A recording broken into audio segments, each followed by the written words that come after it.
Good morning, everyone. Today, we're going to explore a fundamental skill in academic and professional writing, developing a compare and contrast essay.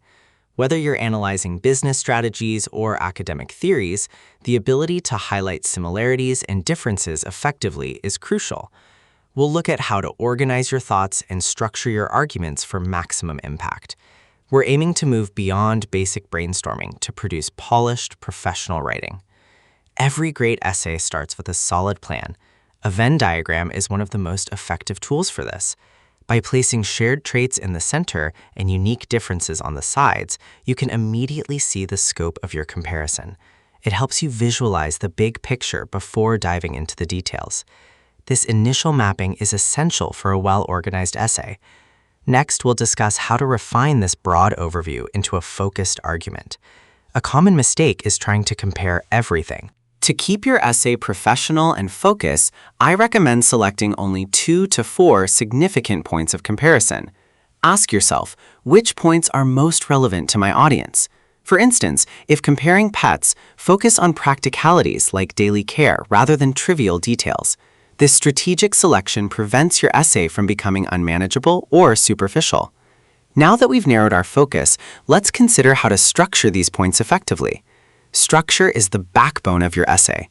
You have 2 main options: the subject-by-subject structure, where you discuss one item completely before moving to the next, or the point-by-point structure, where you compare both items side by side for each specific criterion.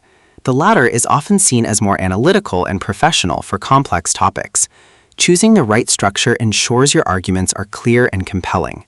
Let's look at a concrete example to illustrate these structures. Let's look at a real-world example, New York and Hong Kong. If we use a point-by-point structure, we can compare their populations directly, then their cultures, and finally their politics.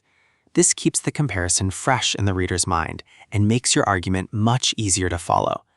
The subject-by-subject approach, while simpler, can make direct comparisons harder for the reader to track. This example highlights why point-by-point often offers a more immediate and analytical comparison. Next, we'll delve into establishing clear criteria for these comparisons.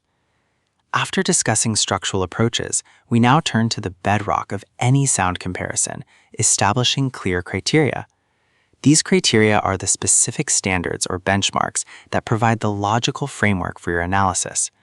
You must ensure you're comparing apples to apples, using the same standards for every subject. Without this consistency, your argument becomes a confusing collection of unrelated facts, making it impossible for your reader to follow your logic. Next, we'll see what happens when criteria are mismatched and how to correct them. Building on the importance of consistent criteria, let's examine a common pitfall: mismatched criteria. Here, we see an example where purchasing ease for ebooks is incorrectly compared with storage space for paper books. This creates a logical disconnect for the reader. The professional fix involves aligning both points to the same criterion, in this case, physical space.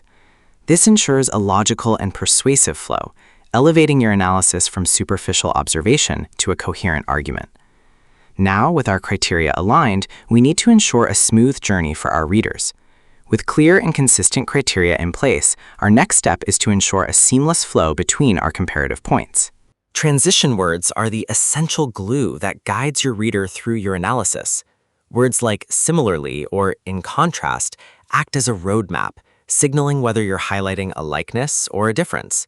They prevent abrupt shifts and ensure your audience remains engaged and understands the progression of your argument.